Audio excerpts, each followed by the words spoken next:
Good morning, students. Today we start the new chapter, that is the organization of data. In this chapter we will understand the meaning of organization, how to organize the data, what are the steps or what are the process, what are the objectives of data, how to arrange the data, what we do to organize the data. We study all these things. First we need to understand the meaning of organization of data. What is the organization of data? Data is collected by investigator from the subject or from the person in the he means investigator goes and collect the information from the units in the universe. What the investigator collects is the raw data. It is called the raw data. Why? Because he has just come up with the information. Suppose he has gone to a family, he talked to them about their income, their expenditure, their education status, their religious beliefs, size of their family. Then he went to few other families. In all he go and collect information about 200 families. Family 1's income is this, expenditure is this, education is this, religion and size of family. For family 2, 3, 4, 5, 6, 7, he has collected data for 200 families. This is the data from which you cannot draw any conclusion. Why? Because just the information about one family is given. In the same format, information about 200 families are being given. You cannot draw any conclusion from that. So this type of data is called raw data. To draw any conclusion from raw data, what you need to do? You need to organize the data in a proper way, to arrange the data in a proper way. That is called organization. So what you can say, organization of data refers to the arrangement of figures in such a form that comparison of the mass of the similar data may be facilitated and further analysis may be possible. It means one can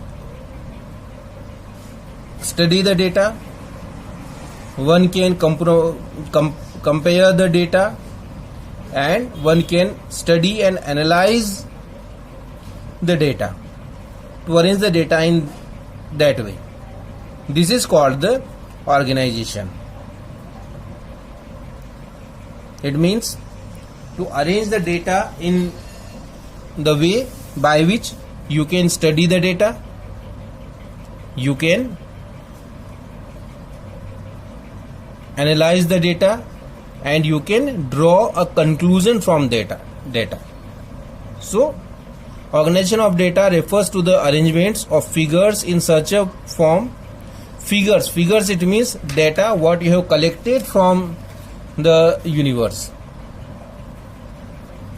that comparison of the mass of similar data may be facilitated. It means you can compare the mass, the depth of similar data. It means data about education, data about expenditure, data about income of different families, and further analysis may be possible. And you can have the analysis of the data, you can further analyze the data. Again,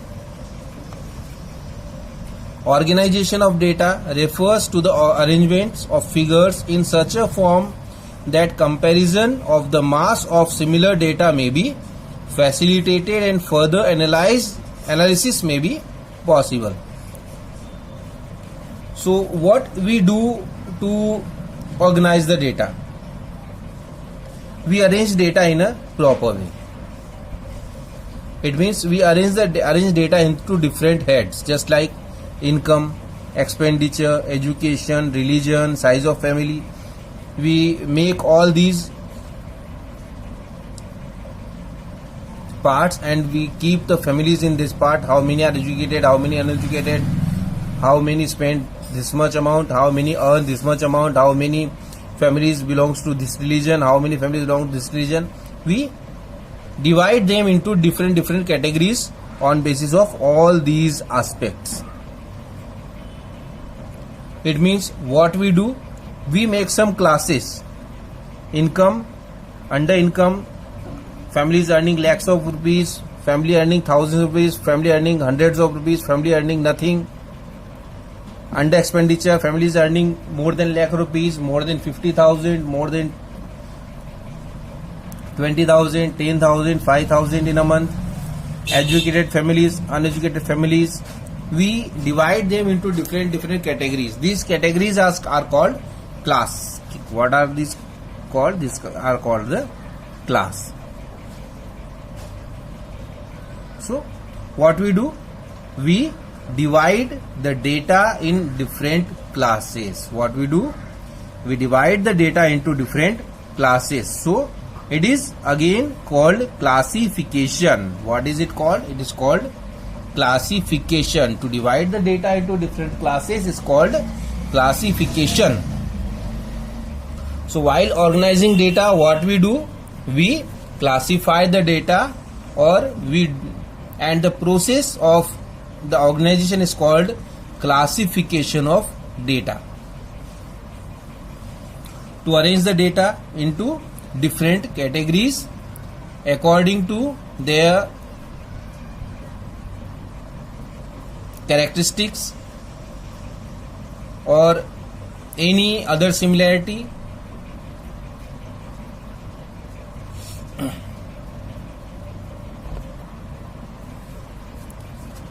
What is classification?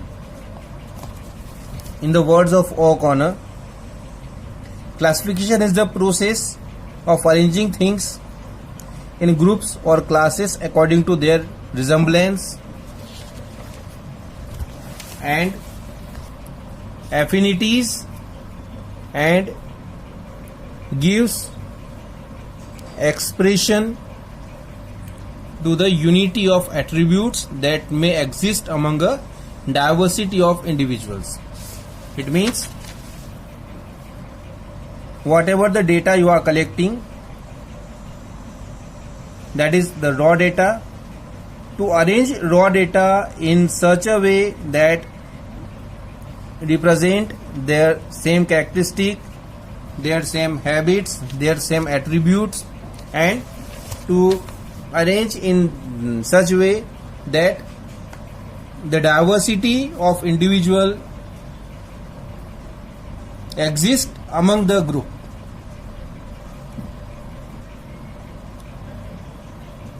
So by the study of this definition, we can draw some conclusion about the features of classification. What are these conclusions? First, data are divided into different groups. Data, what we do by classification, that we divide the data into different groups. Just like data collected on the basis of education, data collected on the basis of education can be divided into educated and uneducated two groups. Data collected on the basis of expenditure can be categorized into 3-4 groups, just like people earning more than lakh rupees, people earning 50,000 to lakh rupees, people earning 5,000 to 50,000. So these are type of groups can be made. Then The second conclusion about the feature of classification, that is, data are grouped or classified on the basis of their class similarities. They are grouped on the basis of their class similarities. It means they have some common feature among them and they are divided on the basis of that common factor. All similar units are put in one class, and as the similarity changes, class also changes. What we do, we take one type of items in one group, and as the item changes, as the group the quality changes, the group also changes. Objective of classification. The main objective of classification are, it is brief and simple. What it does, it make your data brief and simple. You divide the data in group, you arrange the data in group, so that become very short, and you can easily understand that these are the families who are unliterate, these are the families who are literate, these are the families who are poor, these are the families who are rich. So that is very simple and brief. Utility. The raw data is of no use, but after classification we can use the data for our personal use. So classification enhances utility of data as it brings out similarities within the diverse set of data.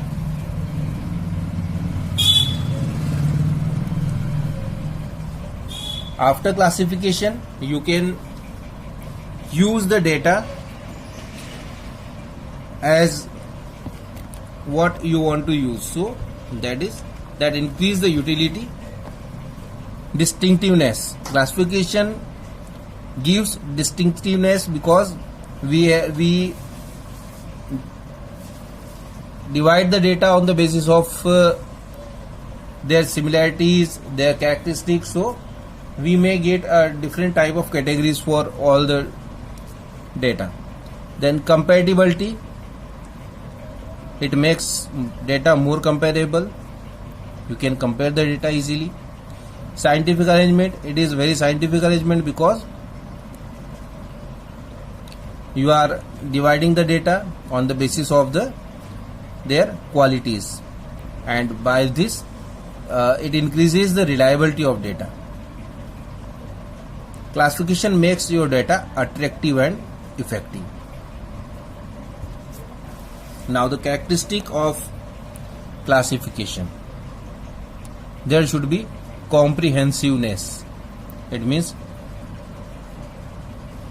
each and every item of data should get in some group of or class, and no data should be left out. So you should be comprehensively collect the data and divide the data into different parts. Clarity. There should be a clarity in classification. It means the classes should be clearly different from each other.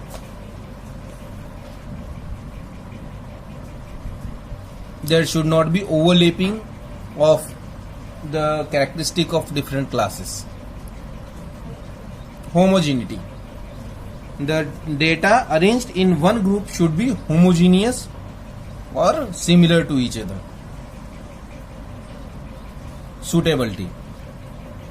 The composition of data of class must suit the objective of inquiry. It means whatever you want to inquire. Suppose you want to inquire about the expenditure of a family and you are dividing data into educated and uneducated family, that is of no use.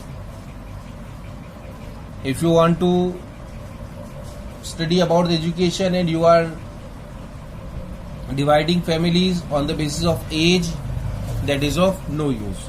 So the classes should be created according to the needs of your study. Stability. A particular kind of investigation should be based on the same set of classification.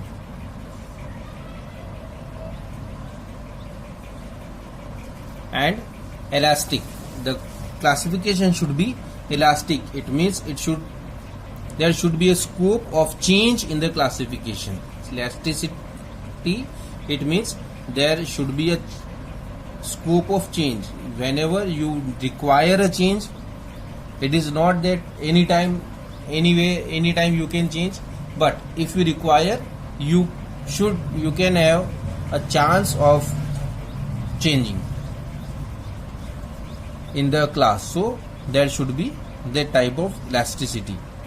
So this is about the classification, the characteristic, objectives and meaning. Now in next video when we meet, we will talk about the classification and on the basis of classification, on what basis we can classify the data, the concept of variables, the raw data. So you should have the book and you should study the book before attending the video, so that you can understand everything very easily. Thank you.